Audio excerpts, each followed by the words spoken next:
Hello dear students, आज हम लोग class 8 NCERT civics chapter 3 Parliament and the making of laws की exercise करेंगे। मैं एक्सरसाइज शुरू करने से पहले आपसे एक रिक्वेस्ट करना चाहूंगा। अगर आपने चैप्टर के एक्सप्लेनेशन वाली वीडियो नहीं देखी है तो प्लीज चैप्टर के एक्सप्लेनेशन वाली वीडियो देखिए जाकर। मैंने 2 पार्ट्स में वीडियो बनाई हैं। आप अच्छी तरीके से चैप्टर के बारे में पूरा समझ में आ जाएगा। इन क्वेश्चंस के आंसर्स भी आप आसानी से कर लेंगे और मैं जो जो बताऊंगा आपको सारी बातें अच्छी तरीके से समझ में आएंगी। तो चलिए शुरू करते हैं, देखते हैं क्वेश्चन नंबर 1 में क्या पूछा गया है। देखिए फर्स्ट क्वेश्चन में क्या पूछा गया है, why do you think our national movement supported the idea that all adults have a right to vote. इसमें हमसे ये पूछा जा रहा है, राष्ट्रीय आंदोलन ने सभी के लिए वोट के अधिकार को क्यों सपोर्ट किया था। यूनिवर्सल एडल्ट फ्रेंचाइज आसान भाषा में हम कह सकते हैं।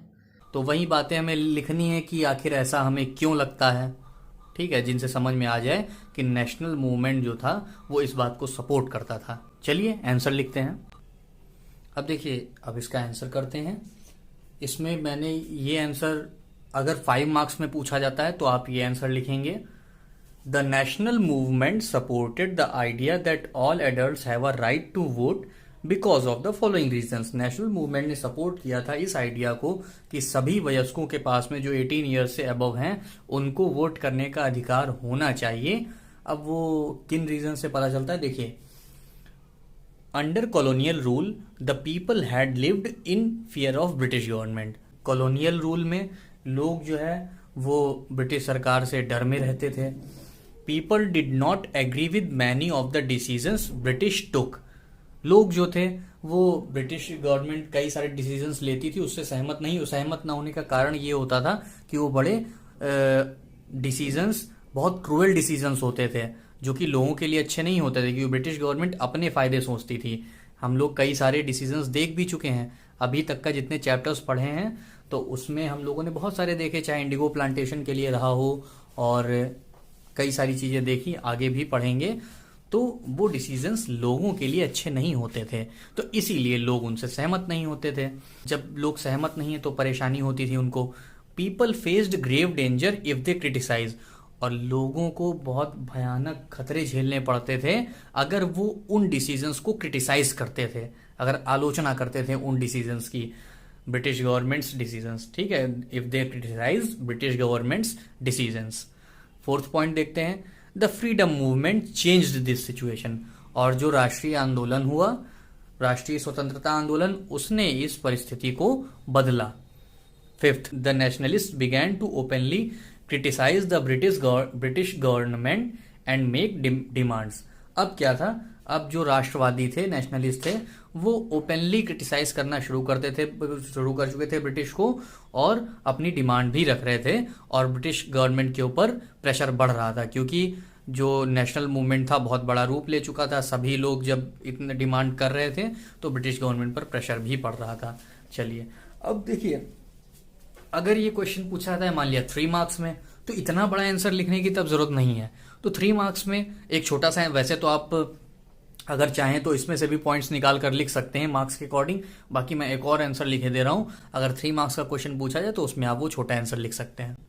ब्रीफ में पूछा जाए तो आप ये लिख सकते हैं, people from various background joint, मैंने 2 बार लिख दिया, ज्वाइंट 1 बार है, joint the national movement and they were inspired by the ideas of freedom, equality and participation in decision making. ठीक है, लोगों ने अलग अलग बैकग्राउंड से लोग थे जिन्होंने नेशनल मूवमेंट में बढ़ चढ़कर हिस्सा लिया और वो इंस्पायर्ड थे किससे, by the ideas of freedom, स्वतंत्रता के, समानता के और डिसीजन मेकिंग में सहभागिता के आइडियाज से इंस्पायर्ड थे। क्वेश्चन नंबर 2 देख क्वेश्चन नंबर 2 बहुत बड़ा था, तो और ये आप खुद से करने के लिए है आपके, तो इसीलिए मैंने सोचा कि व्हाइट बोर्ड पर लिखने की बजाय मैं यहीं से आपको बता देता हूं। In this 2004 map of parliamentary constituencies along side, ये जो साइड में मैप लगा हुआ है पार्लियामेंट्री कॉन्स्टिट्यूएंसीज का, 2004 का मैप है। रफली identify the constituencies in your state. What is the name of the MP from your constituency, ठीक है। How many MPs does your state have, why are certain constituencies coloured green while others are coloured blue. अब देखिए इसमें आपको बताना है कि आपको आइडेंटिफाई करना है कि आपके स्टेट की आपकी कॉन्स्टिट्यूएंसी कौन सी होगी, और आपकी जो कॉन्स्टिट्यूएंसी के जो एमपी हैं, मेंबर ऑफ पार्लियामेंट, सांसद जी, उनका क्या नाम है, और आपके प्रदेश में आपके स्टेट में कितने टोटल एमपीज हैं ये आपको बताना है।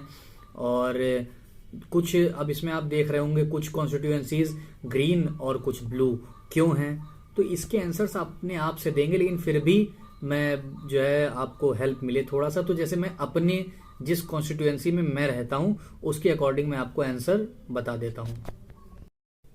तो देखिए मैंने हेल्प के लिए आंसर लिख दिया, बाकी आपको अपने हिसाब से लिखना है जिस भी स्टेट में आप रहते हो। देखिए जैसे मैं उत्तर प्रदेश स्टेट में रहता हूं, so my state Uttar Pradesh, constituency 28 Lok Sabha Kheri, और जो एमपी हैं मेंबर ऑफ पार्लियामेंट हैं इस कॉन्स्टिट्यूएंसी से वो है मिस्टर अजय मिश्रा, और टोटल लोकसभा कॉन्स्टिट्यूएंसीज यूपी में हैं 80, तो एमपीज टोटल कितने हो जाएंगे 80 एमपीज।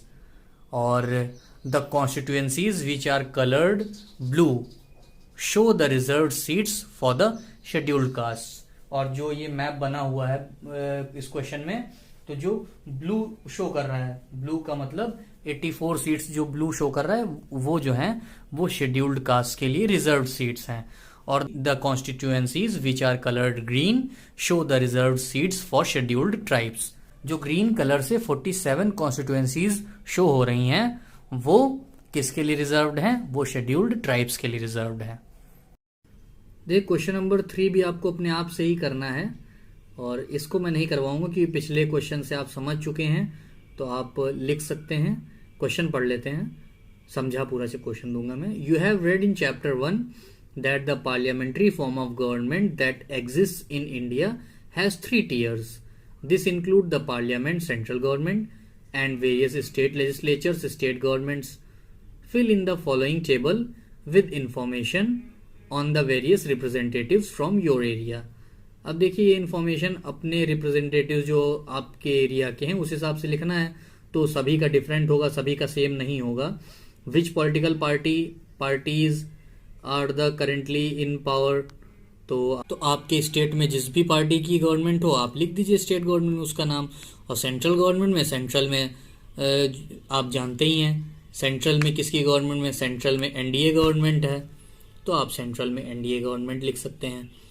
और एनडीए मैंने आपको बताया था कोएलिशन है, बीजेपी और कुछ और पार्टीज मिलकर एनडीए बनी हुई हैं, ठीक है। और who name is the current representative from your area, आपके एरिया से रिप्रेजेंटेटिव कौन है। स्टेट गवर्नमेंट में आपके एरिया से जो एमएलए हैं, विधायक, वो कौन है उनका नाम लिख देना है। सेंट्रल गवर्नमेंट में जो एमपी हैं, सांसद जी, उनका नाम लिख देना है। विच political parties currently from the opposition, कौन सी पॉलिटिकल पार्टीज ने इस समय ओपोजिशन बना रखा है आपके स्टेट में, नाम लिख देना है आपको। सेंट्रल में किसने बना रखा है उनका नाम लिखना है। तो इस क्वेश्चन में आपको अपनी कॉन्स्टिट्यूएंसी, जिस कॉन्स्टिट्यूएंसी में आप रहते हैं और स्टेट के अकॉर्डिंग इसका आंसर देना है।